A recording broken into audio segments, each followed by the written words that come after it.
Who's feeling Christmassy? Anybody? Anybody feeling Christmassy? This What is hat's that? Christmassy. It's Is it hat Christmassy? red-ish. Let's see. Reddish. Reddish. Ish. Hold I on. like colorful lights. Favorite Christmas movie? There's so many.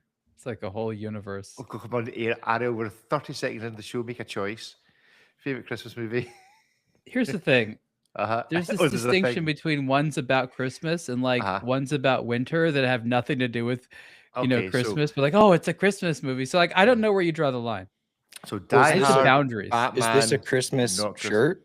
Christmas shirt. It's To red me, and no. white. To Like, me, it needs to have like a reindeer on it or something. Yeah, no, it doesn't count as Christmas. David, We're talking proper Coca-Cola Christmas. Christmas celebrations in Hungary. Is Christmas Day Uh, same day, different day? they're not the same since we don't have that Coca-Cola ad running with the Coca-Cola rubbing its products into the faces of the baby children like myself. Where it created this strong association between the brand and Christmas, which is in hindsight disgusting, but it worked at the time. My understanding is the Santa Claus, as we know it, with the red and the white kind of design, is an entirely Coca-Cola creation. yes, as I understand it, he used to be orange and white, and here we have the Coca-Cola washing with the polar bears and everything. But there was also like Krampus.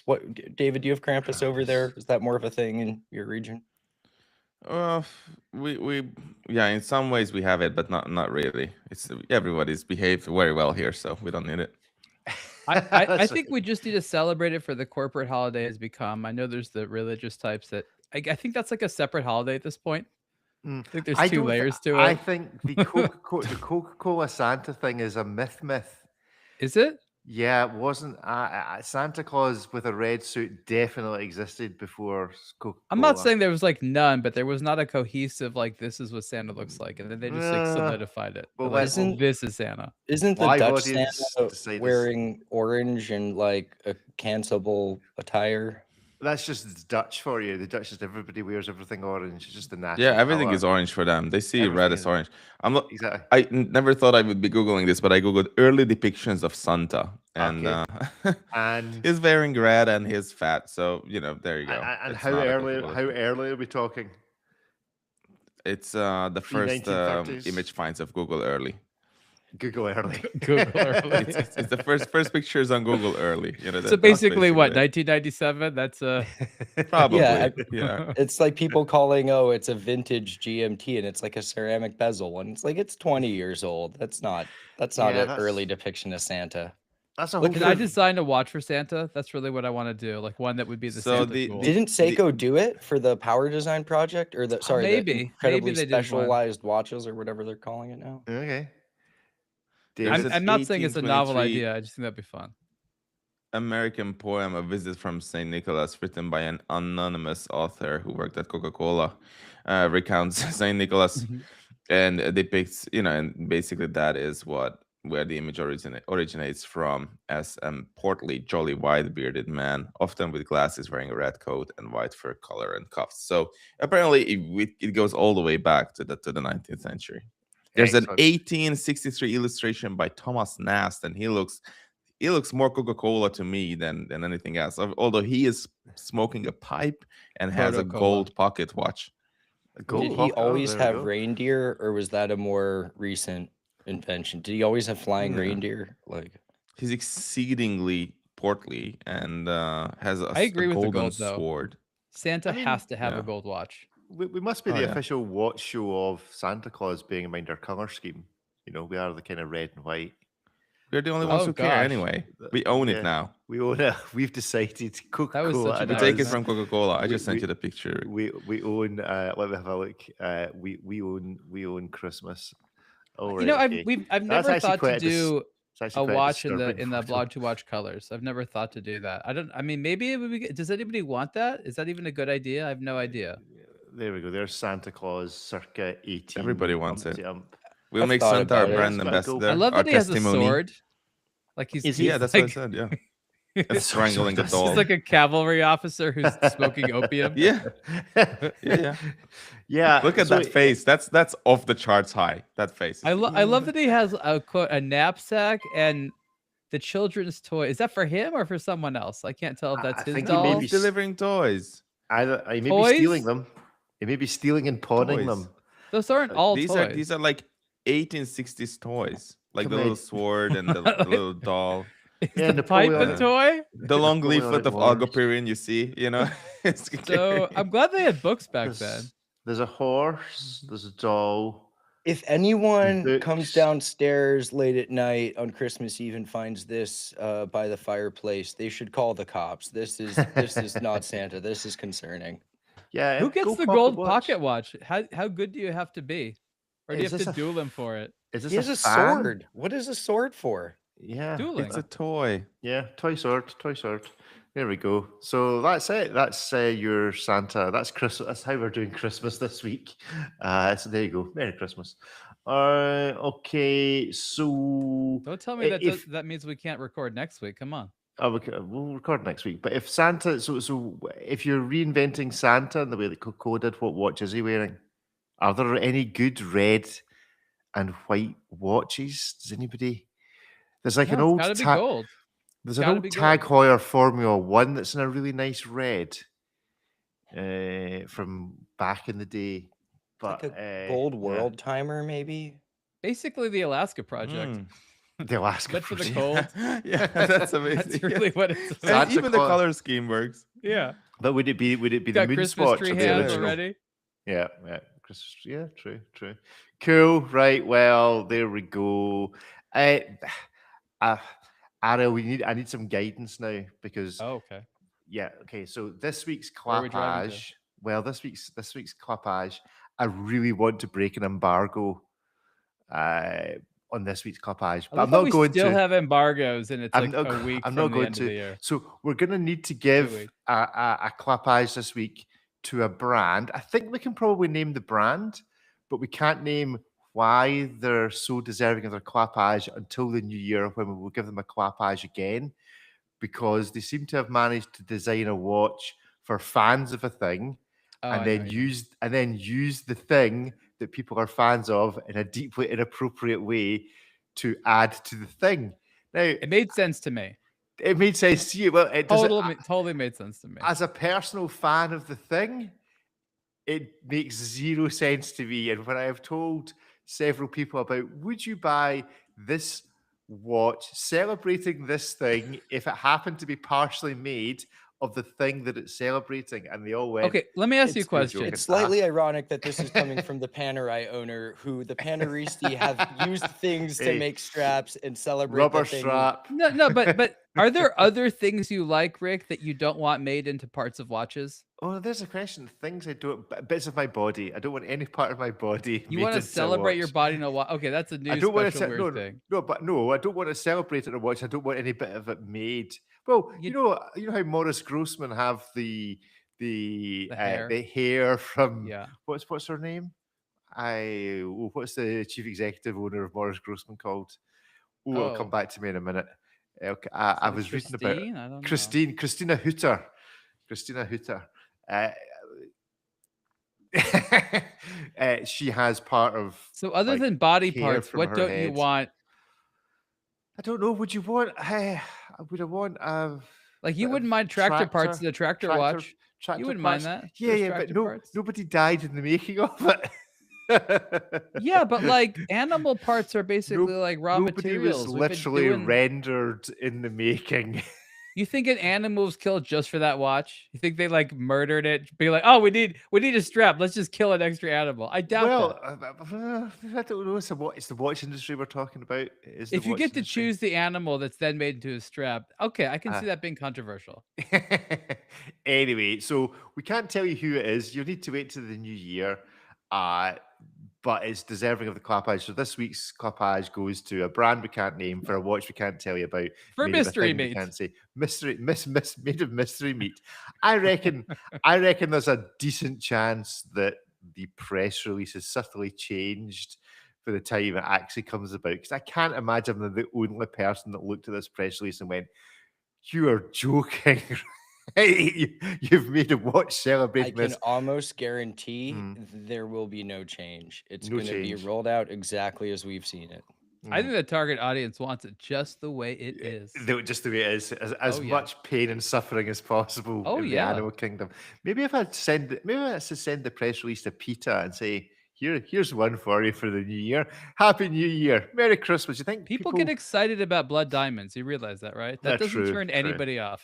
No one's Right, like, okay. oh, no, I don't want to buy. They're like, oh, tell me more. Okay, so a quick round of applause for an unknown brand, for an unknown watch we can't tell you about. Thank you for making the absolute correct choice, Brand. Okay, so Save is correct that I had no idea what you were talking about. Like, absolutely not. And you won't for the rest of the conversation. Okay, so on the basis that David doesn't know what we're talking about, a bit like Chinese whispers, because it wouldn't be breaking the embargo now. David doesn't have the press release. If David was able to guess what we're talking about, we give him no hints. Would that be breaking the embargo? If David now was able to go, well, you haven't said anything, but I think it's the embargo is safe because you're going to lose this argument. We're very cryptic, and because nobody cares. So that's the perfect storm there to keep a secret. Right. Well, in other news, Ariel has added to his watch collection by collecting a large clock from what I believe is Isotope. Yes. Right? Very nice. I figured people watching needed to see what time it was backwards, I guess. They're seeing it. Also the edit will just be delightful as it jumps around from minute to minute as Hayden cuts out vast swathes. Mind you, it's not got a second hand, so hopefully it does. Does it? It does, yeah, the wee little gray thing in the middle. I can't see it. Is it smaller a wee tiny than one? their hands. Smaller than the hair off of Christine Hooter's head. Yes, is the second hand. I have that wristwatch. So this is the first time I've had. Actually, no, not the first time. The third time I've had a wristwatch and a clock of that wristwatch. Okay, this is definitely the weirdest of all. But this is nice. Looks good as a clock. It's good. It's good. I like clocks. What were the other two clocks, and why are they not on your wall behind you with like New York, London, Berlin? I'll tell you what one of them was. One of them was a Casio G-Shock clock that was like of the 5600 case or something like that. Oh, right. Okay. Cool. So that was stuff like that. I'm not saying like one of the Rolex clocks or anything. Right. Okay. Are any of those Rolex clocks official? I mean, other than the ones at Formula that used to be at Formula One, there's probably a warehouse full of them.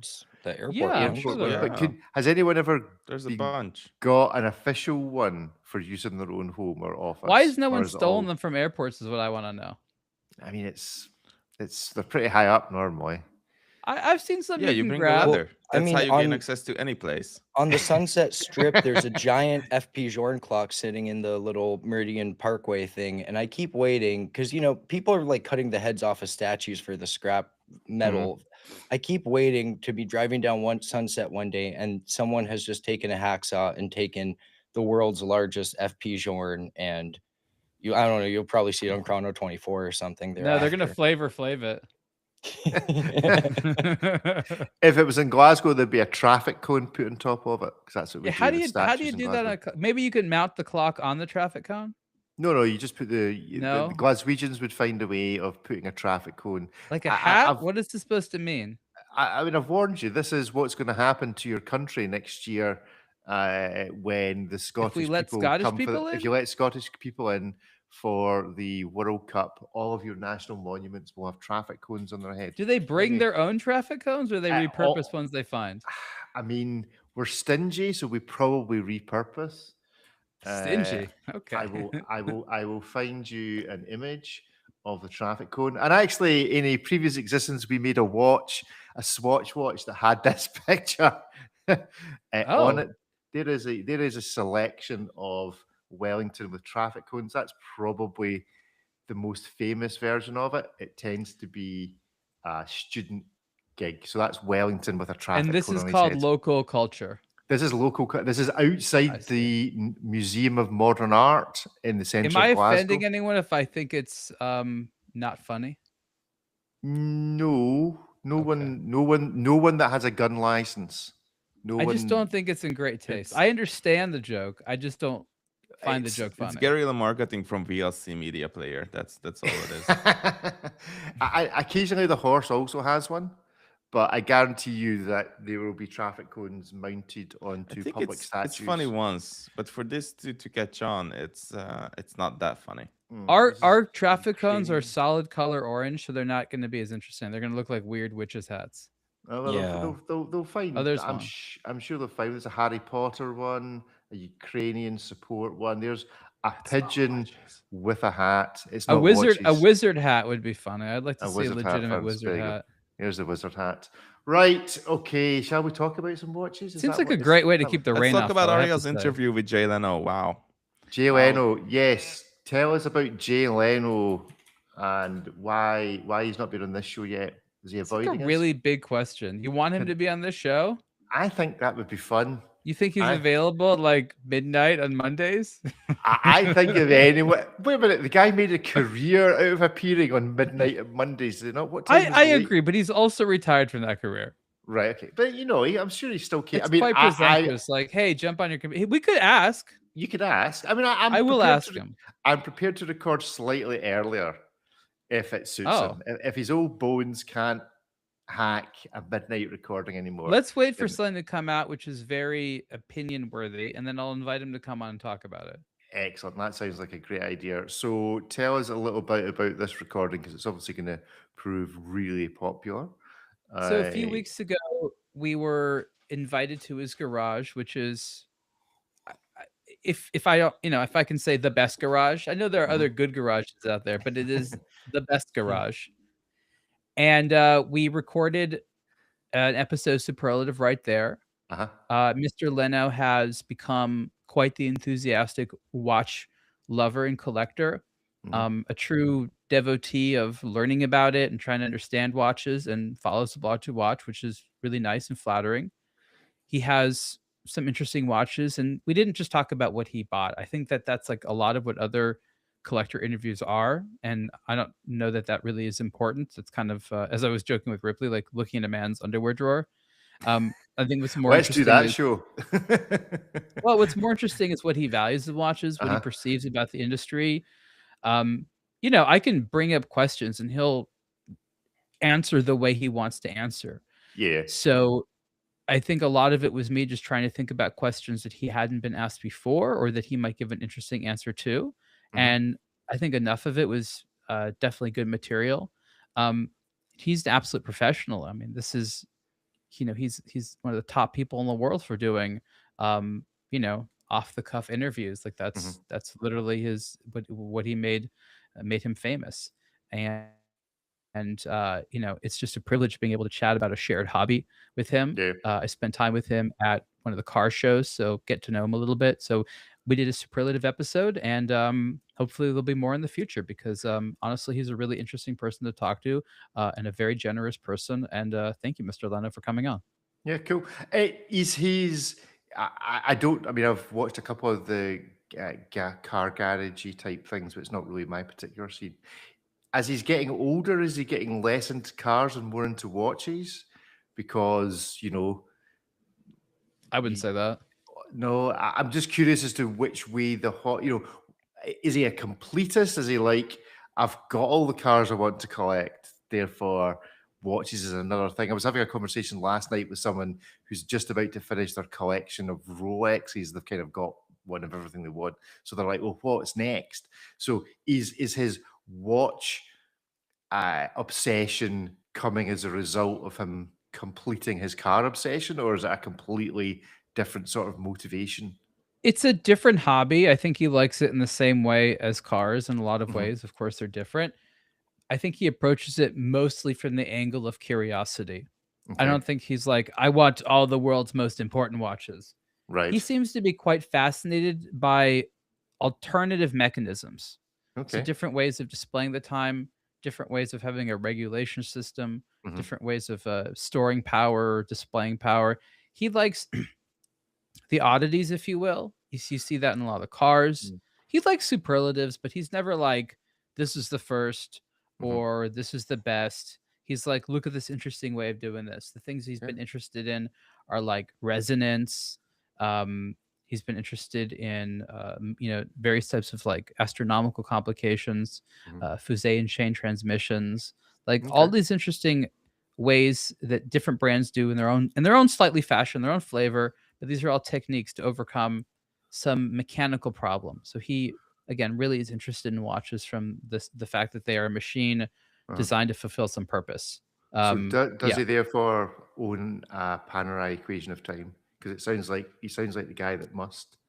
No, Or- Rick, I he don't know if likes he has an equation interesting of time. things. He likes interesting things. Like, I mean, he's not a completist collector. Like, yes, he has like an astonishing collection of cars Mhm. and watches, but it's not really about like buying every variation of this or Mhm. completing this, you know, hypothetical set that you want. He kind of seems to buy what he likes, and you know, the vehicles range from, you know, steam powered cars to like modern electric vehicles and everything in between. There's tons of motorcycles.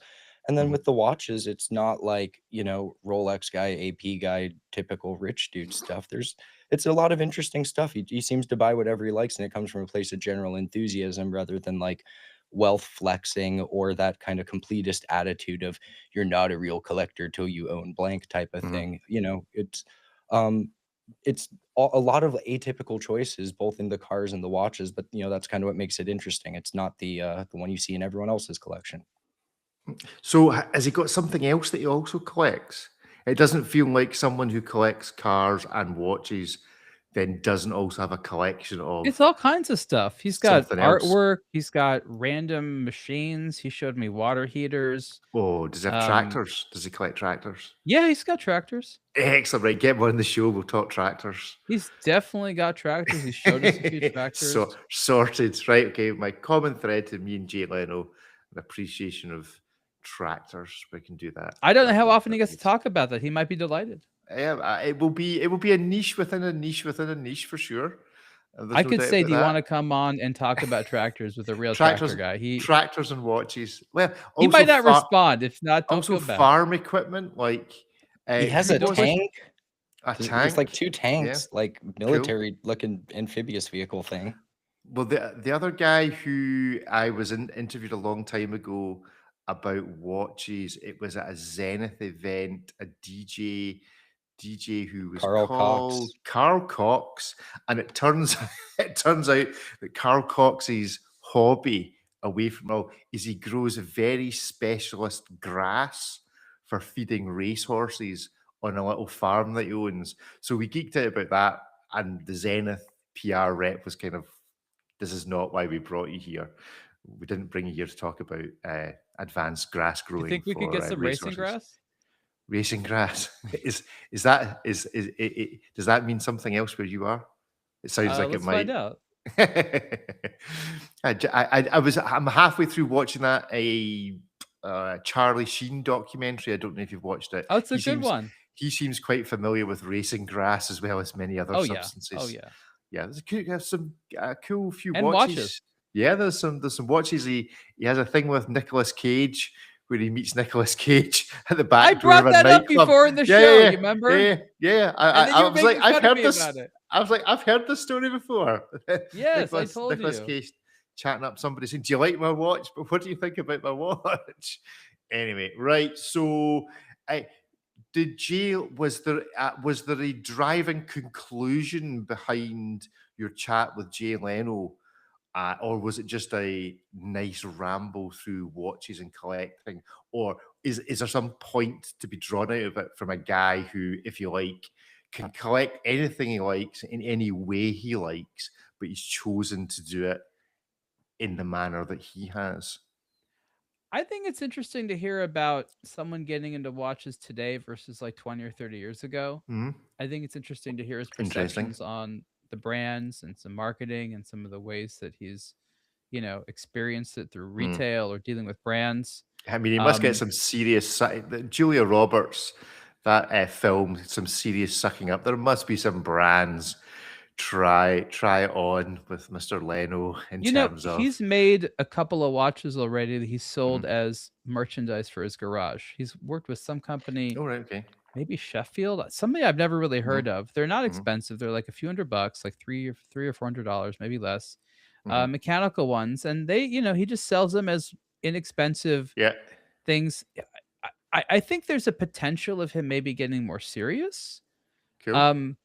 You know, where it becomes very impractical to make your own car, it becomes far more doable if you want to make your own watch, Yes. right? Yes, easier to leave a stamp on the actual industry you're collecting in the watch industry than the car industry. I'm not saying he's One going to would start a assume. brand, but Uh-huh. you know, brands are going to be throwing a bunch of offers at him about let's do this, let's do that. It'll be interesting to see Yeah. what he does. He's definitely like an active collector right now. Okay, We cool. don't know we don't know if he's going to stop doing that a few years from now. We don't know how much longer he's going to stay interested. Not everyone stays like super interested all the time.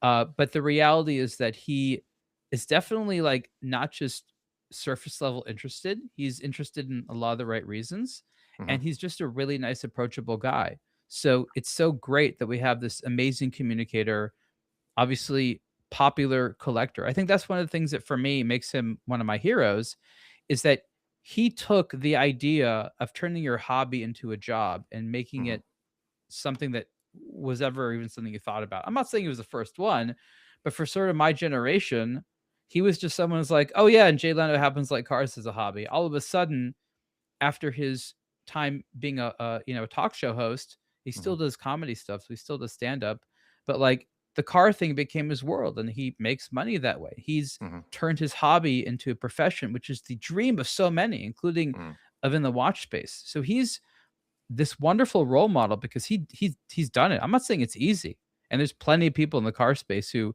would love to go anywhere near being able to make money that Jay makes. And I think it's evidenced by all the cars he's getting all the time. Those aren't cheap. Maintaining them, that's a operation that requires a lot of churn, a lot of money, a lot of things to happen.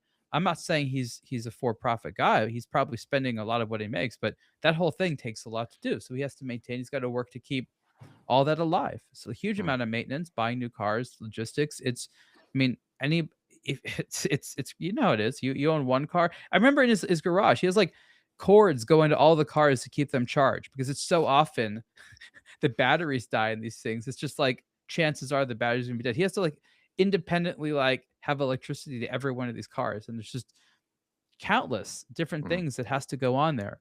So it's an amazing operation. I feel really lucky to have been part of it and to share a world, see a little bit of his world, bring him into our world a little bit as well. I don't think it'll be our last conversation, but yeah, we're Cool. really proud of this episode. Good. Right, we'll go and check that out on Superlative, as well as the back catalogue of interviews that Ariel's done with many, many, many other quite interesting people. Let's have a look at, it's Christmas time. Let's have a look at how the world of retail is doing. We've all got our own experiences of what is going on the A Blog to Watch weekly WhatsApp group, which you're welcome to join if you can persuade one of us to let you in. There was some discussion about just how many brands seem to be doing quite drastic sales pre-Christmas, whereas normally they wait till after Christmas. And Watch Pro this week is reporting UK sales drop in Breitling of 24%. Now, to give some context, I think Breitling is probably considered to be one of the most ubiquitous brands in the UK. It's one I remember pre-getting into watches. Rolex, Breitling, and Tag would be the three brands I could name. So to see Breitling struggling in the UK as such a foundational watch brand in many a high street should be disturbing to many. So let's get a feeling for what's happening around the world in your zone. David, how does it feel in your part of the world in the retail space for watch brands? Well, whatever little I heard was not good. I can tell you that much. It's not looking great. For I guess the same reasons as anywhere else. Prices are very high. People are more careful with their money these days than they were, several years ago. The COVID bubble has burst. Not everyone is looking to make a purchase. I still laugh when I think back of all the people who came up to me during COVID and all those years, and they said, this is the watch I want. This is the watch of my dreams. I would sell my house before I sell this watch, and all this nonsense I was listening to for years, as people were trying to get a Daytona or a Nautilus or something like that, and they were trying to convince me to help them to get something like that, which is odd because I never said I would. And suddenly all these people are gone. They are not anywhere to buy their freaking dream watch now that it's available at a lesser price. They all just wanted to buy something, flaunt it, or just show it off, and then sell it for a profit. That was their master plan, and yet they would, I wouldn't say risk their reputation. I don't care about that at all, what their reputation is. They were nobodies to me, but it was still hilarious for me to read all these messages and hear these people say these things to me. What how many things they were going to do just to get this watch, and now suddenly the boutiques, it's not that they are empty, but this ship has sailed. Yeah, Ripley, are there ships plowing out of the harbor? Yeah, I mean, Sinking without a as trace? David mentioned, a lot of people got into it just for the hype, or just because they had disposable income and they couldn't go anywhere or travel or spend their money on other stuff. Those people are gone. A lot of models that were historically, during COVID, very impossible to get. They may not be easy, but they're, it's nothing like what it was. And I think the pre-owned prices reflect that. But I think Breitling's also a unique case study. I think across the board, probably for the luxury brand, sales are down. This isn't really a celebratory time. People aren't feeling flush with money, but Breitling's also drastically increased their price, in the last handful of years, as they've completely pretty much moved over to in-house movements. It wasn't like Rolex money years ago. You could get like a 7750 based Breitling.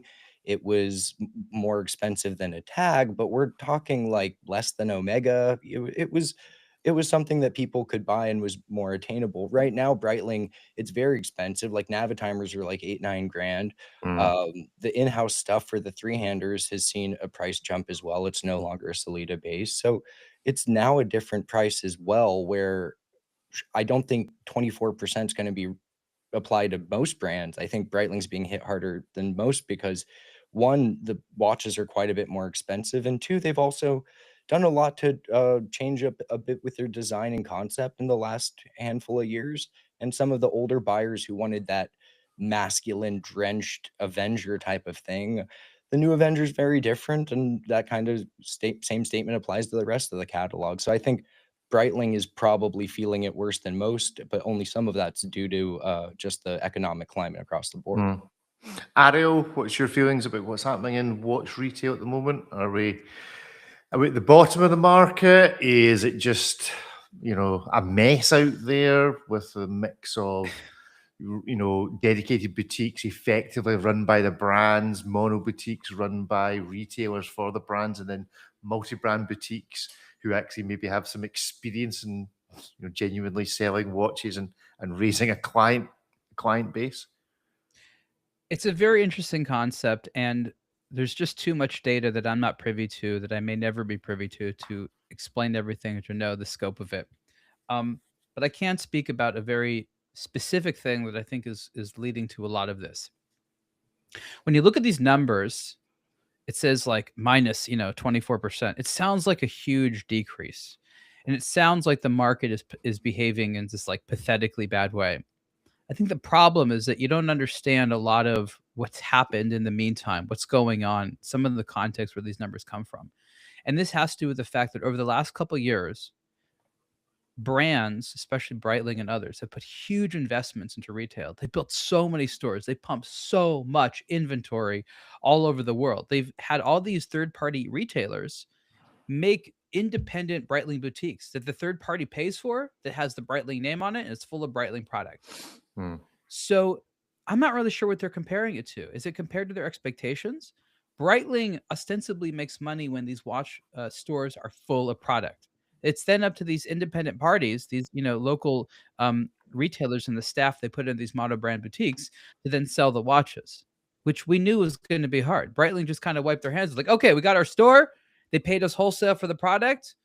Great, you do your thing. But now those actually have to sell. They're expensive. Look at the environment around there, because it's a mono-brand boutique. They probably have all these restrictions on discounting, blah, blah, blah, blah, blah, blah, blah. So does this number mean that people aren't buying a lot of watches disproportionate to the downturn in the economy? No. I think people always buy an impressive number of watches despite the economy. But is this Breitling's entire retail plan blowing up in their face because it was short-sighted and premature and kind of maybe had too high expectations to begin with? It's probably a lot more like that. Yeah. So we've seen a lot of brands, not just Breitling, pump enormous amounts of inventory into stores without anybody buying it yet, that they're not selling like as much as they want. I mean, again, is anybody here surprised? And does that actually mean that the market's doing bad? I don't think so. I mean, maybe it is the start of the death knell of the mono-brand boutique for brands like Breitling. There's a mono-brand. I mean, it was a boutique for- dumb idea to begin with. I've been saying that for 20 years now, almost. Stupid move for anyone except 5% of the Rolex. stores make sense. 5% of them. There's a very nice Breitling dedicated boutique in Glasgow on the main street where all the jewelry and watches are sold, and you know, there's maybe it feels like it's dead most of the time when you walk past it. Whereas you walk past a monobrand boutique and there's always people in monobrand boutiques because they also sell jewelry. And so they manage to cover their overhead just by selling, you know, £100 this, that, and this trinkets and necklaces and ear piercings and earrings. And then when they sell a watch, then they make a super profit from it. And that, you know, boosts the rest of the business. But monobrand boutique just makes no sense to me. Never has, never will. I want to say something unless important. you're Rolex or unless you own the property. If you happen to own the building, then fair enough. Put what you like in it. You can rent the rest of the space out to somebody else. But the overhead these guys are taking on and the responsibilities for repairs they're taking on in their leases that'll expire 10, 15, 20 years from now, it's astronomical.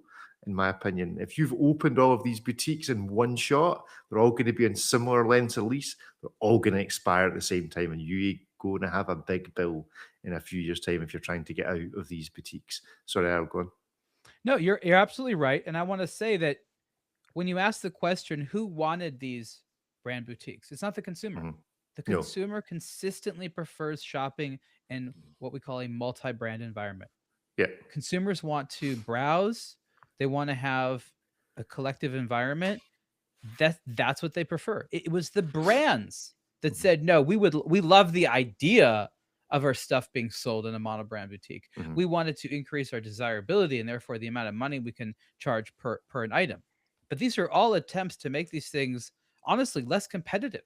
They're like, maybe we can get away with it, but it's just packaging. It's all packaging. It's like doing a bigger box or fancier wood. Doesn't make the watch any more valuable. Mhm. And it's so much more intimidating going into a monobrand boutique than going into a multi-brand boutique that also sells jewelry that you can go into if you like with whoever you're out with, your girlfriend, your wife, your family, and we're just going to go in for a look.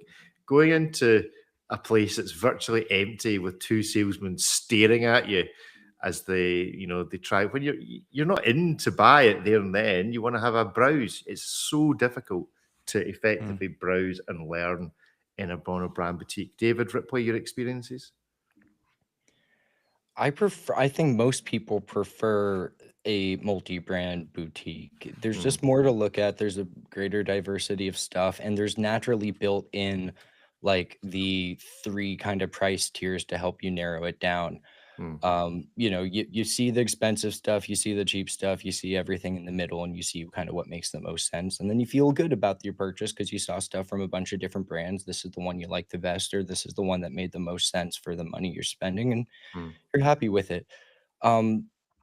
With a mono brand boutique, it's just the brand's watches, so you're stuck to a single kind of general price tier as well as a general design language. And it's a little bit less fun. I mean, there's the deep collectors who want to feel like are patrons of the brand and are buying tons and tons of watches from the same brand every year. Great. That's exactly who the mono brand boutique caters to. But I think most people, they just want to see watches and find something they like or discover new stuff or compare and contrast, or don't have a specific thing in mind and just kind of want to go shop. Why would you not want a multi-brand boutique where you can see it all in one roof rather than saying, well, this is great from one and then have to go walk around to 15 other stores? So are the brands capable of unwinding this horror show that they seem to be creating? 'Cause I think the Breitling number is going to be reflective in general of what's happening, of the damage that monobrand boutiques are causing to the brands. I think there's a Panerai and IWC monobrand boutique opened in Edinburgh, on the main thoroughfare in Edinburgh. Now it's the same shop with two doors. You go in one door for Panerai, one door for IWC. How on earth can a place like Edinburgh support a Panerai boutique? It just seems madness that in the country, in Scotland's most expensive retail space, there's going to be a Panerai monobrand boutique and an IWC monobrand boutique. So you're going to need 4 people, 6, 8 people on staff at the very least in order to keep that staffed 7 days a week from 8 a.m. to 6 p.m. or whatever, and all the other gubbins that goes with that. It's just mad.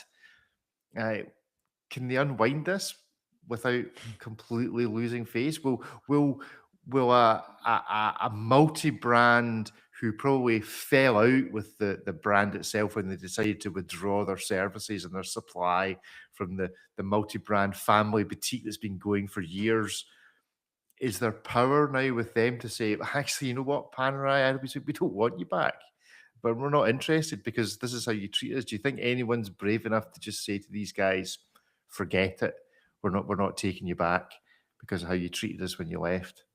Some of them, yes, but here's the problem. When these brands like Panerai make it a strategic determination to be in retailers, they'll use money, they'll hire charming people, they'll do what they can to get those retailers to forget and promise that the next time will be different.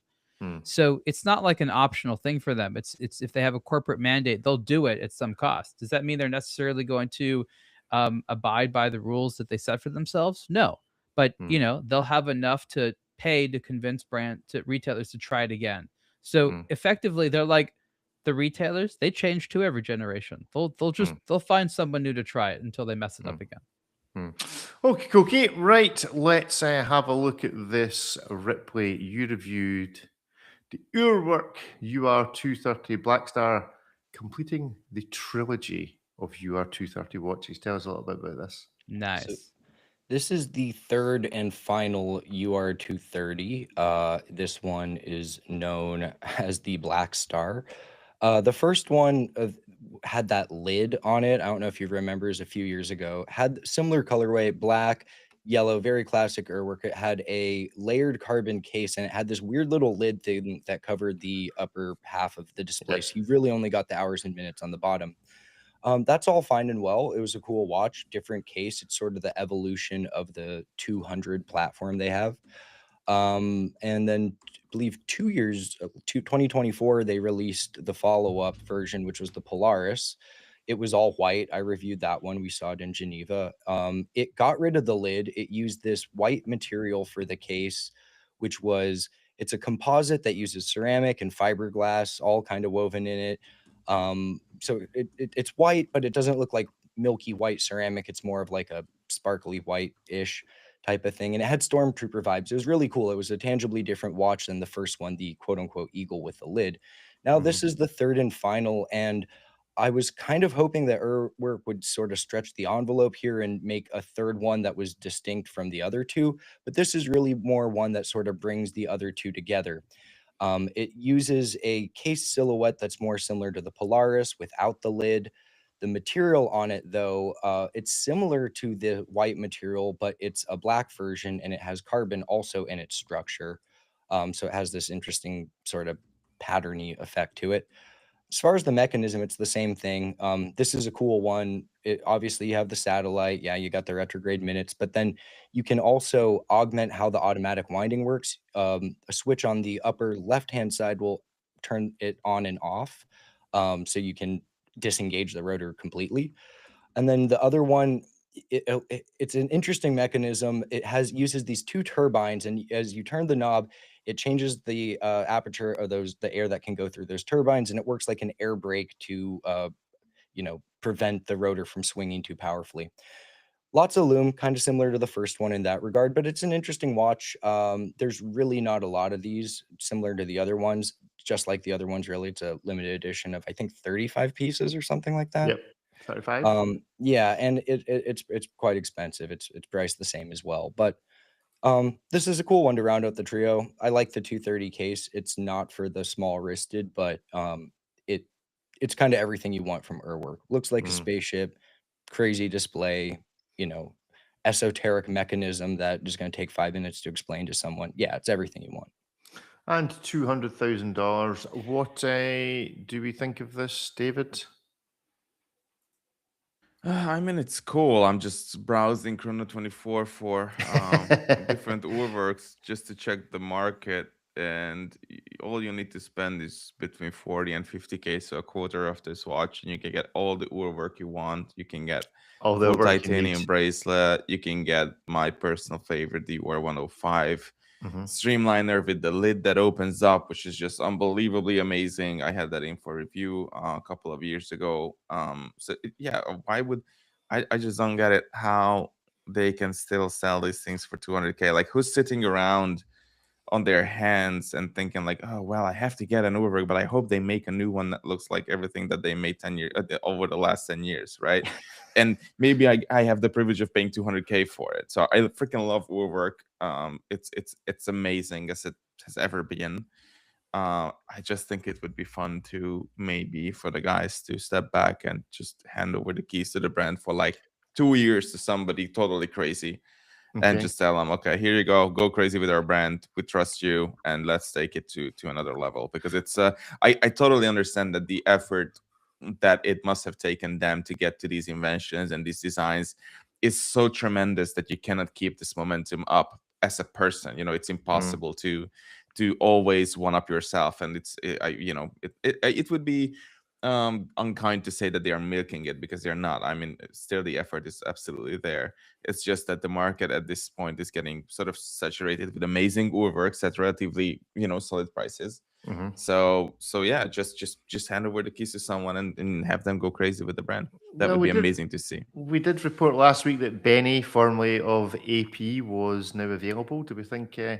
Benny would be a trusted hand to take over Someone, Urwerk? when David said completely crazy, that isn't quite what he meant. Well, that's kind of where I Someone without went. a leather jacket. That's where I draw the line. You draw the line. So No shiny leather jacket. No shiny leather jackets. That's quite good. That's quite a good strategy for assessing people. Do they come with a shiny leather jacket? Yes. Reject from your friendship group. No. Accept into your friendship group. I could I think offer an that's the alternative idea. perspective. Not Go on, does then. it does it's not meant to change David's opinion. He obviously wants to see something fresh, but I think that companies like Urwerk, especially this mature independents, have realized something, and that is they have to make a certain amount of like familiar watches. They're just a variation of what they used to do between when they can make something truly weird. Because I think what happens is they make something truly weird, and then like it's so weird that only people like David, but those that can afford to buy it, which isn't enough. So what they have to do, and I think that probably people at MBNF probably know this a little bit more because they've done this 2 more times, is again use some type of formula like this. Now we make like a familiar watch, which is like 5% different than something else. Oh, and now we make something which is 75% different. Okay, now we have to make a few that are like no more than 10% different. And so I think that there's sort of a range that they can go in so they can mix making weird things because I think the thing where I disagree with David is that Martin at Urwerk, the designer, lacks ideas. He definitely does not lack fresh ideas. But as we know, these things are enormously expensive to do. They self-fund. They don't do pre-orders. There's conservatives. Maybe they have to be. So maybe you can accuse them of being cheap and not taking enough risks. But I think the reality is he wants to do more stuff. But it's again, they're also trying to run. These are people that like safety. They're in Geneva. They're not going to like bet the entire company on every watch release, even if we want them to. And when I first saw this one, I was a little disappointed. I'm like, oh, lame. It's not that much of a departure. But I can also imagine that after the first 2 iterations of the UR230, this is pretty much the watch they were being asked to make. Hey, we like the traditional color palette of the original Eagle variant, but the lid, let's be real, the lid, it's cool, it's really cool, it's unique, but it's also a bit polarizing. I could see a lot of people wanting the classic Urwerk color palette, but in the lid-free Polaris style case. So I can only imagine that since the first one launched and then when the second one appeared, for the last like year and a half or so or whatever, they've been getting requests for basically. I mean, we all think it's cool. None of us would say no to this thing. Rick, I don't know. He's a little bit weird with taste sometimes. No, I like this. I like this. Oh, it passes muster. Yeah, this passes. Well, see, I like watches that tell time in unusual ways or novel ways. So I've got what's the brand? Former AP guy, Gorilla. So I've got one of the original Gorilla watches that has the satellite wheel similar to Urwerk. So I guess the question is, do Urwerk need to do an MB&F? There's been a couple of other brands recently that have produced their own like baby brand that they sell lots of them. They just have a smattering of the DNA of the original. But it's a money pit in terms of just getting the cash in to support the business, like MB&F or even Moonswatch. What they've done, do Urwerk need to find something that is the distillation of what is considered Urwerk? And you very much could say that Gorilla, like if Urwerk had come up with the Gorilla brand selling satellite stuff at $3,000, $4,000, $5,000, and then the Moonshot things like this at 200 grand or whatever they are, you could have got that. Is it too late? Is there something we need to see more high-end brands doing? Is this something they are going to see them doing in the next year? So here's what I think. I think you're going to see it, but it's not going to be done by Urwerk. I think less expensive brands are going to eventually convince Urwerk to do collaborations with them. So Urwerk just does the design part and maybe some little thing. It doesn't really affect the Urwerk watches. And that's how it will be. I don't see Urwerk having the internal culture and mentality to create a sub brand and try to pull all the strings and all the marketing stuff that Max Booster and his team is able to do with the Mad editions. I just see the culture is different. But yes, I think that sooner than later, you're going to see less expensive collaborations with Martin and Felix. And it may or may not have the Urwerk name. And remember, they did, they've played around before. Let's say they're not strangers to this. Okay. So that is the latest from Urwerk. Now to get a bit political for the moment, we have some new rules. I'm not sure whether this is official yet or not, but the US could ask foreign tourists for 5 years social media history before entry. I don't know if this is actually broken the news in the States. Passport control isn't slow enough. That is exactly what we need. So I want to ask the question, what in your social media history would lead you to being banned from going into Switzerland? Which watch opinion To Switzerland. which watch opinion would get you, no, we're not letting you back in here? We've discovered on social media that you said bad things about a Rolex or something of that. I mean, maybe there's stuff on your Instagram account that would get you back. I mean, there's probably stuff on my Instagram account that would get me banned from going to the USA in terms of opinions that may have been voiced, even on this very podcast, about this particular gentleman. But the question is, which watch opinions do you hold that would get you banned from Switzerland? You're most offensive to the Swiss watch zeitgeist that might get you stopped at passport control. Obviously, I get stopped at passport control now because we left the European Union, so I have to join all the Americans. Whereas David probably just avoids all checking because he just wafts through as if on a diplomatic passport off to the events while us Luddites are queuing forever at the world's slowest passport control in Geneva. If anyone out there, by the way, can source me a diplomatic passport, I'm willing to pay good money to be the official representative of Micronesia or somewhere that allows me to use the blooming diplomatic lane at Geneva Airport. So if somebody out there can organise that, I'd happily be the representative of a small African country. For it live on air, so okay. Half a brain. Now, Blodgewatch officially has to say that the opinions and statements made on the show may not actually reflect the opinions of the organization. I didn't offer. No, I don't think I offered anything illegitimate. You can. You just offered to buy something illegal, so that's. What? No, I don't think it's illegal to buy. I think it would be like sponsoring. it would be Rick, do like you work for an freaking- auction house? There are some financial gymnastics happening over there that I'm not really sure how. no. I think I can say that I would. Please do not bribe this man. I would invest in a small despot country if necessary. If buying a house over there was a requirement of getting a diplomatic passport, I think that's how it works in the European Union. You go and You you want to invest be a in diplomat to Malta. what country exactly? No, anyone that will take me. I imagine it's a pretty short list. That Could we you need be a diplomat of your Glaswegian. own country? Could you buy that? Can we buy a country? How much? No, the your country- own of Scotland. the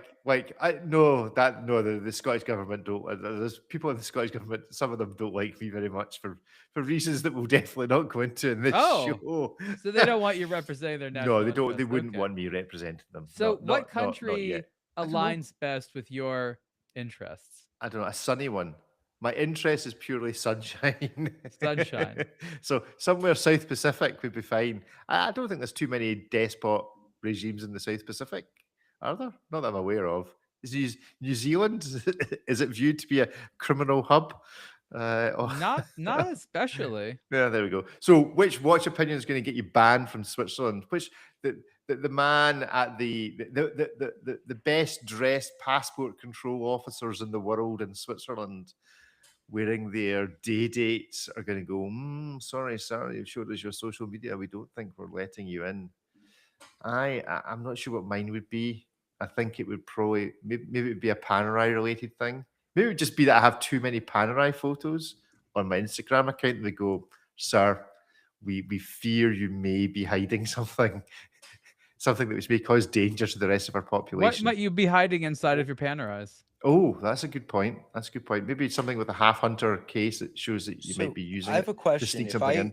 if I consume a ton of fondue in Geneva, and Mhm. so 56% of me by weight is Swiss, does that mean that I'm Swiss and I now qualify for Swiss citizenship? I'm So Swiss made per their legislature. I'm Swiss made at this point. I think By that's weight, an interesting vibe. By weight, yep. How many? I mean, would it have to be Swiss cheese specifically you ate? Would you have to be in the country, eat the cheese, leave the country, and then re-immigrate? It has to come In from order a to Swiss qualify? cow. That's right. Do we need Jean-Claude involved in this? Does he still make cheese? of course. Once you start making cheese, you never stop. Yeah. You can't get out of the game. Can you? The cheese Once- is making itself. You just Lifetime put it in the endeavor. cellar or whatever, and then it's just like it's becoming cheesier and cheesier. That's all it is. The cheese. I like how we owns have totally you. lost the plot by the end of the year, though. I mean, we Yeah, are we've totally been and utterly unable this week to talk about a watch for more than maybe 2 minutes. And We've been targeting this for some time now. It's been an inevitable downfall of this show. Did we Yeah, 200 stop episodes and then that's publishing it. about watches to talk about? I mean, Yeah, but I mean, I think it's just. I'll be honest. I think it's been a pretty poor end to the year. Other than the one brand that's produced a watch that I really want to talk about, but can't because it's under embargo for what they've done to something that I can't talk about. Which I'd love to talk about. And then your Jay Leno interview is great, but I feel that the general content of what watch brands are producing towards the end of the year does give the impression that most of Europe is already on holiday. And this is generally the trap I at mean, this time we of year. choose this time to write about some watches we may have not before, but there's actually the Orework, that was a new release. Or what was a new release? I talk about those Ingenieurs because they were new for this year, and I look at those again. I am genuinely going to go on to the Raymond Vial and the second look at the IWC Ingenieur myself and 5 other people possibly- like the David Kando. and the David Kando, just so Yeah. that I can pronounce his name properly for once. Sean So we- designed a watch with Schaefer and companions. And companions, huh? That sounds kinky. So, which watch opinion is most likely to get you excluded from Switzerland? David, you like a rant? You must have had a rant that you think is probably going to get you banned rant? from It's the like country. a year closing grant. Well, no, just as to which one passport control are going to look at you and go, no, I'm sorry, you can't have that opinion and be allowed into Switzerland, into the home of luxury watch. I could see Thierry Stern, just using. Ah, his yes. Yeah, connections actually, that's a good point. to ban me from entering the country. We've all just been, so opinions on the Cubitus could have resulted, or specifically on the Cubitus, or upon Thierry Stern's attitude to people who had opinions about the Cubitus. I think the attitude article. Yeah, that's the attitude article. So the attitude article gets you banned. Ariel, what I would article? understand. I would be like, okay, that's fair play. It would lead to a great follow-up article, to be fair. Yeah. And then you just go and spend it would have more expletives in it. But actually, I would be thankful. Like, okay, I guess I can do with never ever going to Geneva again, ever. Yes, we have forgotten the thing that actually maybe being banned from Switzerland might be a good thing. Yeah, it's not all of Switzerland, but if I never had to go to downtown Geneva again, I would be perfectly happy with that. Okay. Just spend your time in Glashütte instead. Ariel, article you've written that's most likely to get you banned from Switzerland? I do wake up sometimes thinking, am I in Basel? Am I still in Basel? Article I said went from social media post to something I said to now article I've written. I mean, it's in the thousands. So there must be one in there. There must be one article there that you're afraid someone's going to dig up. Thousands. I mean, I have definitely questioned the value proposition of the fine craftsmanship of items made in the holy country of Switzerland. So is it opinions over the Geneva stripe and that are going to get you into trouble? I was complaining about the signature decoration of the Canton of Geneva and the qualities of one chronometer certification over another region's chronometer certification. That sounds like the sort of thing that would get you kicked out of Switzerland, to be fair. That people get into punching matches. No, my observatory is better than your observatory. It's very serious business. Forget the fact that they're all adjusting their watches several times a week. That doesn't matter. And they've all got G-Shocks back home. Hey, but yeah, I'm controversial amongst a very select niche of interest groups. Okay, and Ripley article you think might, or social media post might get you banned? I don't know. I don't know if there's any article itself that stands out. By Japanese. I'm sure plenty of Swiss brands don't appreciate my appreciation for the affordable side of the spectrum. But I don't know. I don't think I'm banned. I'm banned. You good value-loving bastard. Yeah, I don't think I'm banned for anything I've said. It's just how I've said it. My pronunciation of some of these brands' names or the people who work there, the technologies. That's oh my god, it's probably terrible. So yeah, I get up to the customs and they say, "What is your business here?" I say, "I have a meeting with insert brand here," and he looks at me and goes, "No, you don't know that accent. I'm sorry. The return flight to Texas is that way, sir." That sounds like the sort of thing someone would do. Ban you for mispronouncing their brand. I am an influencer. Yes. And on that note, let's go to David Cando, not Candillo. For years, I've been inserting an I in there for some reason. Not quite sure why. So David Cando, DC1 and DC6 titanium watches, avant-garde haute horlogerie. Ariel, you like these, but I feel that this also falls into the realm of they have windows in them which are rather small, which is something that you have taken offense at recently.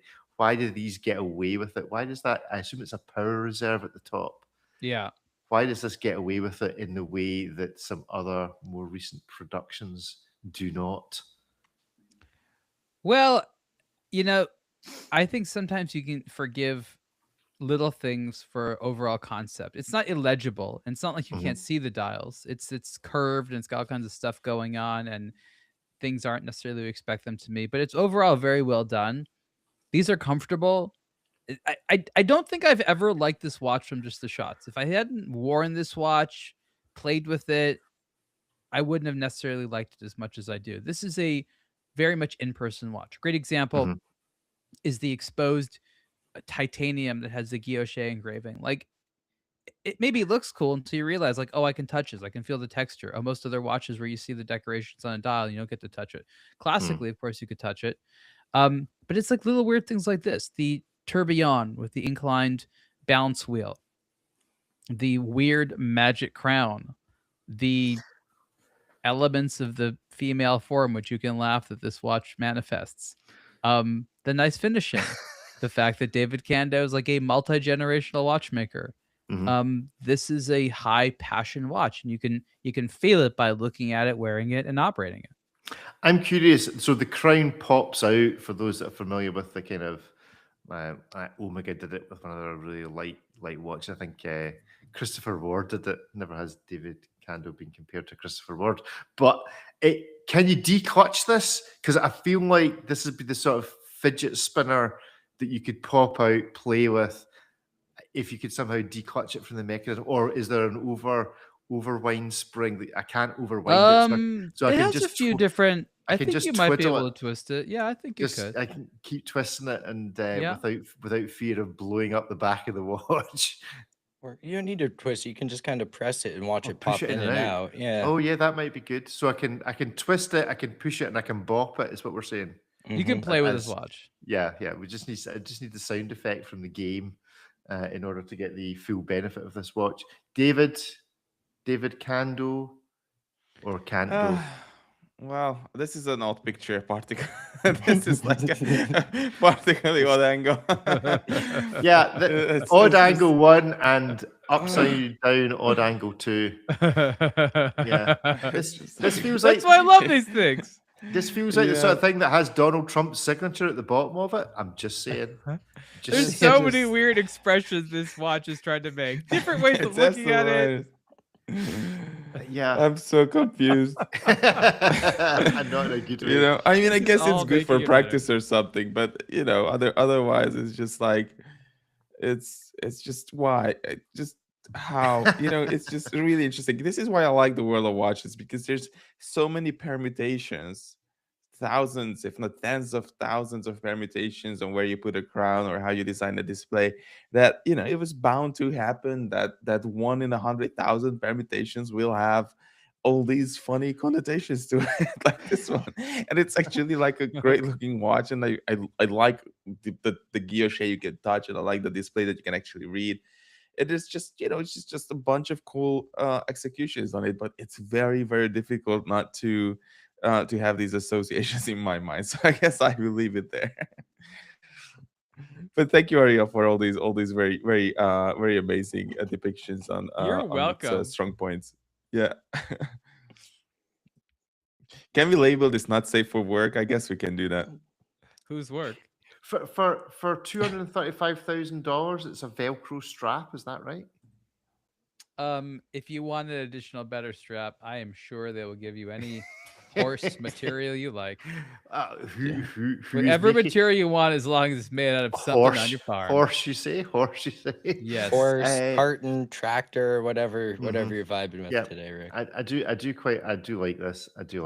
But there you go, for $200,000 or whatever it's going to be in titanium. Plus a horse. Or plus a horse with a bit missing out the backside of it. But there we go. Cool. Right. And then to move us along, a second look, the IWC Ingenieur Automatic 42 black ceramic and 42 black ceramic and 40 18K gold watches.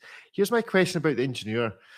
It felt like there was a moment where the Ingenieur was going to be IWC's kind of comeback into regular association with buying a sports watch. You'd buy an AP, buy a Royal Oak, you'd buy a Submariner, and it felt like IWC were going to get back in that conversation. And now it feels like they very much have not got back in that conversation. I don't hear anybody speaking about the Ingenieur. I've not seen anybody wearing an Ingenieur. The only comments I've heard about it is folk going, blimey, that's expensive for an IWC three-hand sports watch.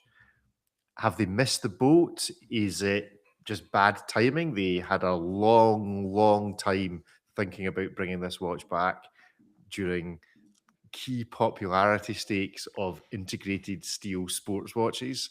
Did they just miss the boat, or is this just my view of what this feels like in the UK market? Maybe it's really popular in the States. I think this watch is a slow burn. It was never going to be the thing which was an immediate hit. It just slowly gets popular. I know that it's getting more popular. Okay. I know that they haven't actually shipped that many. I know that other versions, like older versions of Ingenieur, are Mm. becoming more valuable because this one's hard to get and people like care about Ingenieur again. So, we always remind people that like these watches originally took like years and years and years to get popular, and then we're like, oh, it's not sold out day 2. So I think we need to give these things more time. Okay. This is a watch that I think you need to wear. You need to sort of discover. It doesn't immediately hit you like this is amazing. It really is kind of a slow burn. Mm. I mean, they are lovely watches. The solid gold one is a lovely, lovely watch.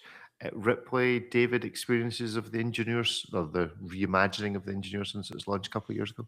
I quite like them, but I do see them out and about a bit here in LA. Okay.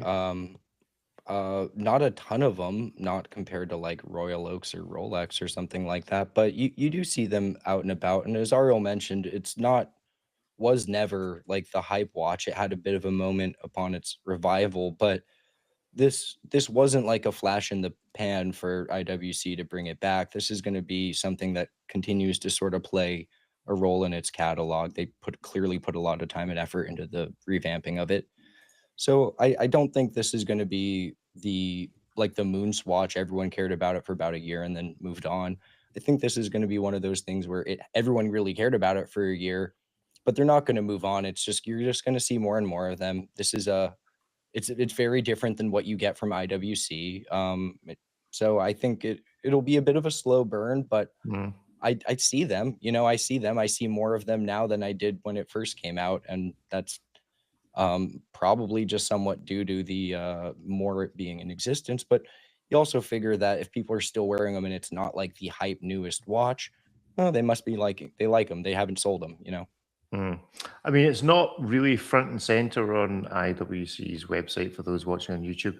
It's not really front and center in their presentation on the website. It's all still perpetual calendars, etc. And there is quite a range of these things now. Like, they really have gone to town on all the different colors and variations of materials, etc., and some complications built within them. So yeah, maybe it is a slow burn. I do like them. They just do feel quite expensive. 10 grand for a three-hand Engineer. Yeah, I just had the black ceramic version in for review the same time when Ariel did the follow-up. So my article is not happening, but I did have this one. And that's like 20-something thousand, 21,500 or something like that. But this is the big IWC movement, so the 82 series movement, not the 32 series movement. So this is not that movement that we've seen in other watches from Baume & Mercier and Cartier and others, but this is like a very specific IWC movement, and it was beautifully done in terms of like dial, the case, all the rest of it. It was a badass looking watch. My only issue with it though was that the links around the clasp, the side of the outer links were so sharp. I was just I was shocked to feel that the outer edges were. If you look at the steel one, for example, you can even see the veneer or the little like rounded edge with the polished edge on the metal. So it's going to be a little bit softer to the touch. But on the ceramic one, look at that. Look at how beveled those links are. And the metal is pretty soft. On the ceramic. Yeah, and but still, I'm sure they could do it if they wanted to. But on the inside, so it wasn't on the outside, but it was where it touches, it goes against your wrist, is where it was sharp, and so was the clasp. So I hope that they can work on that, because it was, I could just feel it at all times, and I genuinely believe that no luxury watches should have a sharp edge on it anywhere where you can feel it. It can have it on the top of the case or wherever, but when you run your fingers around it and when you're wearing it, there should be no sharp edges anywhere. Vote for David. Maybe that'll be the opinion that gets him banned from Switzerland. No sharp edges. Ripley. Strong emotions about this? No, I like them. I like them. I think they're good watches. They are expensive for what they are, but they're also very well done. And if you look at them within the context of IWC's catalog, the brand itself is expensive. They've never been really cheap. It does seem a bit dear, especially when you start getting into the more premium versions. Like David mentioned, the premium attached to the ceramic one's quite strong. But I like these watches. I've liked pretty much every single one I've seen for different reasons. But I'd happily take one if one was given to me. I'm not spending this amount of money on any watch right now, but whether it's the gold one, the ceramic one, the titanium one, they're all really nice. I think they did a good job on it. So yeah, I'm happy with them. How is IWC's titanium in comparison to, say, the Rolex's titanium? And everyone's is titanium sexier than Rolex's titanium. But yeah, so Rolex is the worst. So IWC's finishing. I've not seen the titanium one. So IWC's finishing It's fine. Titanium is fine in comparison. It's acceptable. But it's not that impressive anymore to finish titanium well, which is why we're so surprised about Rolex. Yeah, like even RZE, that little Resolute 36 they have a high polished rim on the bezel, which they can do because it's, even though it's grade 2, they coat it. You know, the technology for finishing titanium's gotten up there, but you know, the IWC doesn't disappoint. Okay, cool. Right, finally for this week, Raymond Weil. Okay, there's a lot of words here. Raymond Weil Millisim Tri-Compacts chronograph hands-on, a surprisingly unboring vintage style sports watch. A surprisingly unboring. Ariel, discuss. Well, usually they're boring, so surprised that it was not boring. It has, I think it has, is it Centigraph vibes? FP Journe. Yeah, that's the whole color scheme. You can get this watch in boring if you want. I'm just saying. Does it come that flavor? Buy the boring version of this. I think this looks pretty cool. I think this looks pretty cool indeed. How much is it, Raymond Weil? Would expect it to be fairly budget friendly in the world. Well, yeah, but that's $2,000 different today than it was 2 years ago. Well, that's $2,000 different today than it was this time last year. Oh, 4,175 USD. Okay, let's be honest. $4,500 is the new $1,500. Okay. Yeah, I know, it's frightening, isn't it? Frightening. It really is. But yeah, this is a lovely watch. I just like where. Look, I think if you're going to buy a watch, that could be universal. You're not going to get sick of it. You could sort of pick it up a lot. This makes sense. But $4,000, does anything make sense? Yeah, but what else? I mean, look, it's this or Favre Luba. Just pick your vintage style. Your vintage style. Yeah, I think I'll choose no. What are your other options? G-Shock. Just a G-Shock. Just stick with the watch you've got. That'll be my watch opinion that gets me banned from something. You do not need more than one watch. That's it. That's the hell I'm dying on. You just need. Don't buy any more watches. Stop buying watches. The opinions on the show do not necessarily represent that of the organization. To all our advertisers, stop buying watches. Stop selling them. This is just getting out of hand. Yeah, this is lovely. I'm just not sure. Just don't buy it.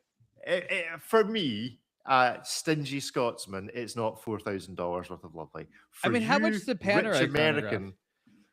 I mean, I don't own a Panerai chronograph. I own one decent watch. And how much are those, like 3 hands on it? There are 2 hands on it. No, there are 3 hands on it. No, actually, there's 4 hands on it, depending on how you count them. Because it's got a running seconds and an AM/PM indicator, just in case you can't tell. Couldn't even get that GMT, huh?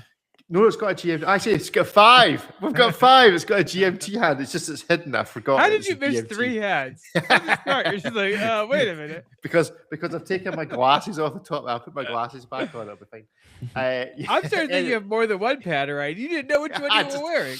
Rats caught. Yes. Caught out. I just move them around quickly enough, and it makes it look like it's the one. They all look the same, anyways. They all look the same, right? Raymond Weil. They're, as a brand, they feel like they're going places at the moment. They feel like they're in a wee pocket of. Well, they were, and now we're not so sure. Now we're not so sure, right? Okay. They were. The Millesime was great. The chronograph, some of the chronographs are good, but we'll see. Look, I like the Takata, but the Takata's not going to, not going to send them flying like the Millesime is. Okay, so what do you do with a brand like Raymond Weil if you actually want them? For Christmas, we'll give them a Christmas present. Some free what to do next to encourage the people who are shopping in the $4,000 market, which frankly is most of us, to make it more desirable and to make it the go-to brand in that price point, what would they need to do, Ariel?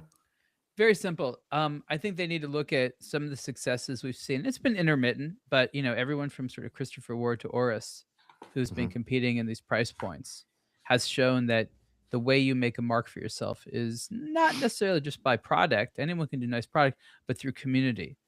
Throw some events, show that you're integrating with the public, show that you want to see people. They need to have the Bernheims out a little bit more. They need to show what the Raymond Weil lifestyle is. They can't just be like the brand you bought at the mall to go to your nice event with. They have to show you what the nice events and lifestyle are. So they have to build enough of a lifestyle and recognize that while these might, be a low priced thing to someone buying Omegas, these are like a step up for someone who just bought like a $1,000 indie brand watch. And they see Raymond Weil as like, oh, that's like a mature Swiss brand. Like I want to aspire to like be part of that world. So I think that that's what they could do, is they could attract the people, sort of who was previously buying an indie brand watch to like, oh, this is a proper Geneva brand. And technically they are. Yeah. I mean, the likes of Christopher Ward are coming for watch brands that sell at this price point. Are they the most successful other than Rolex current brand, probably in terms of market growth and getting out there-ness and the events and the presence of the people behind the scenes with members of the general public? Probably.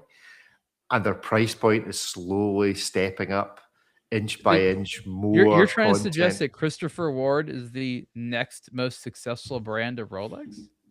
I would, in terms of how they've experienced the last year, I mean, not an overall revenue, but they're probably going to be right up there in terms of profitability in the percentage terms.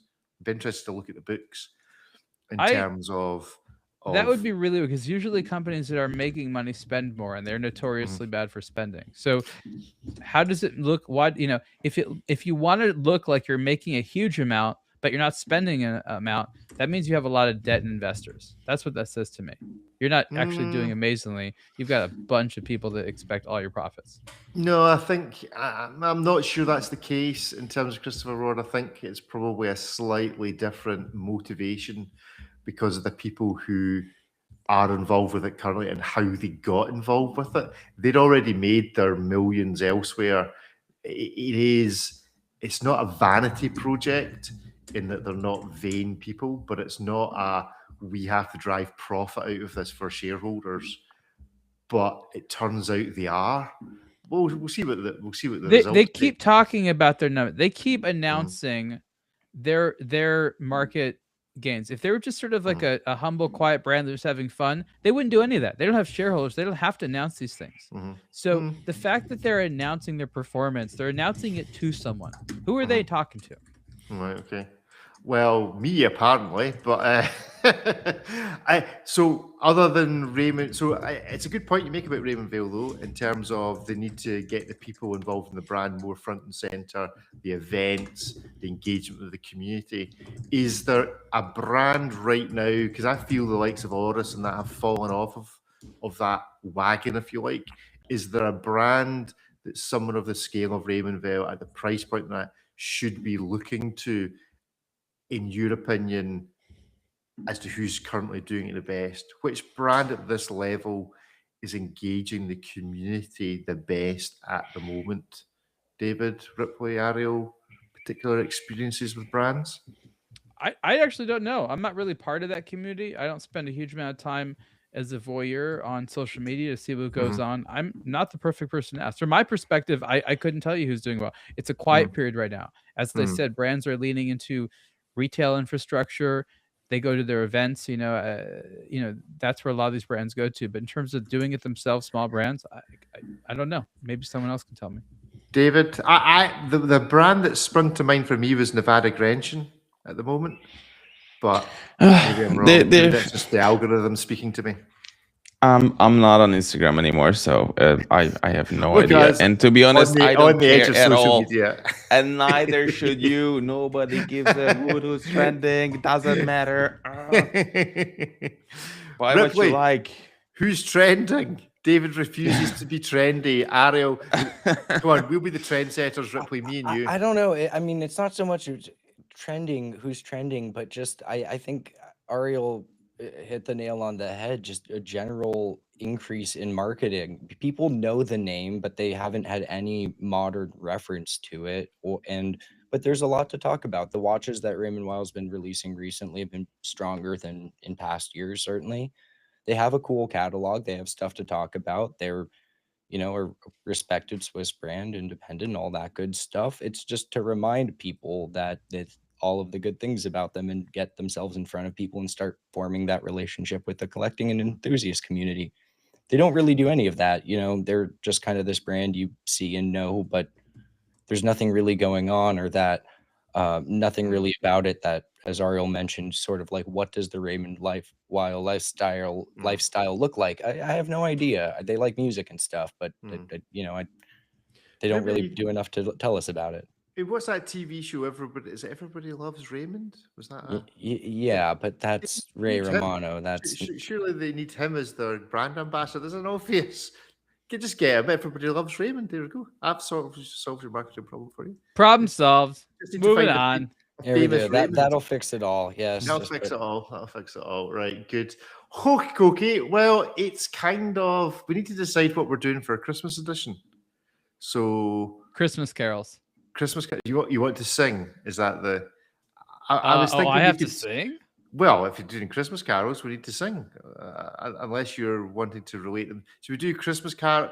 Which watch is a Christmas carol? You want to select a Christmas carol, or we'll choose an appropriate I'm sure watch? Jacob & Co. makes one of those music box ones. I'll sing a Christmas carol. So for next week, the watch you like is Christmas carols. I don't know what a Christmas carol sounds like because I've never done one. So there must be an obscure. You're really putting me into dark waters here. Okay, well, that excellently like to put you somewhere where you're uncomfortable, David. There must be some funky Hungarian Christmas carols that we can find an appropriate watch to wear. The culture that just keeps on giving, huh, David? Who thought that Hungarian culture was going to become the foundation? Got to be some extra, some additional weird thing you haven't talked about yet. Oh my God. No, I don't think there is any. I don't believe that. There's going to be some legendary Hungarian version of Santa Claus that somebody sings about at Christmas time. Ripley, favorite Christmas It's all very carol? mild. It's just surprisingly mild now that you pointed out. Murder at Christmas.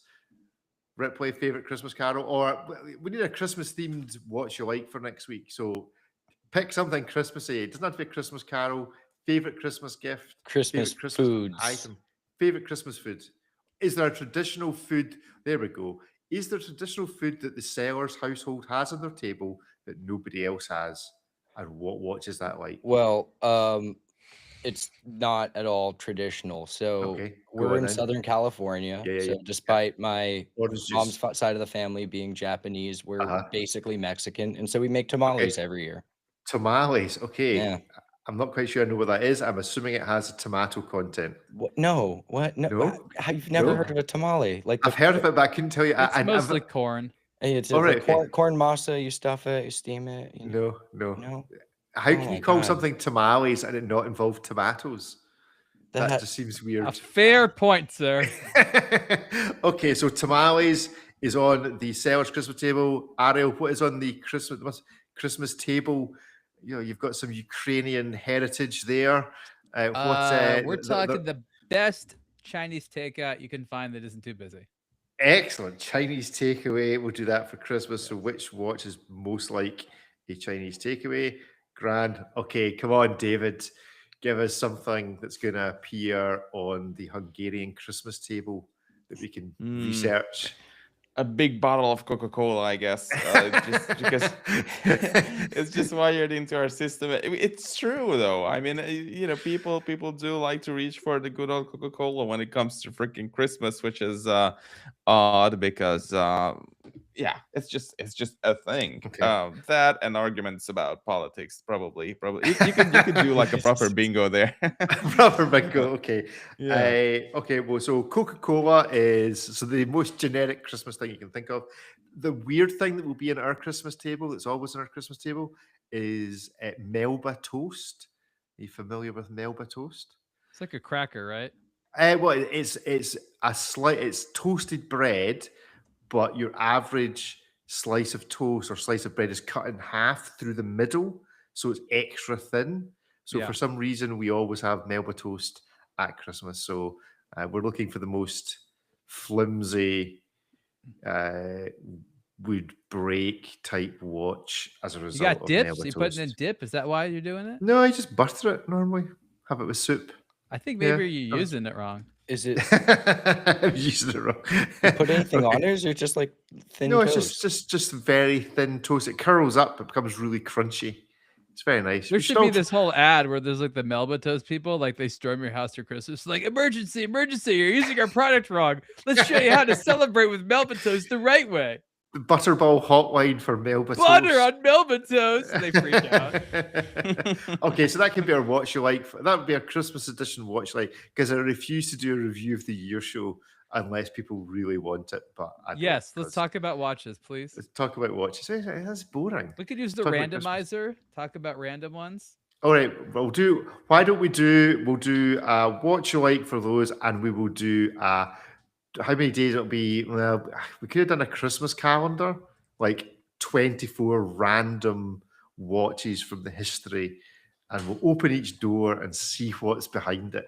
So maybe we'll try and set that for next week. And you're gonna have to speak for 30 seconds without hesitation, deviation, or repetition on a watch you may not have seen for 15 years. I'll just show you the picture. It'll be like a traditional advent calendar where you just open it up. You don't get a chocolate, you just get a picture of a watch and you have to tell me what it is. There we go. We'll turn it into a quiz.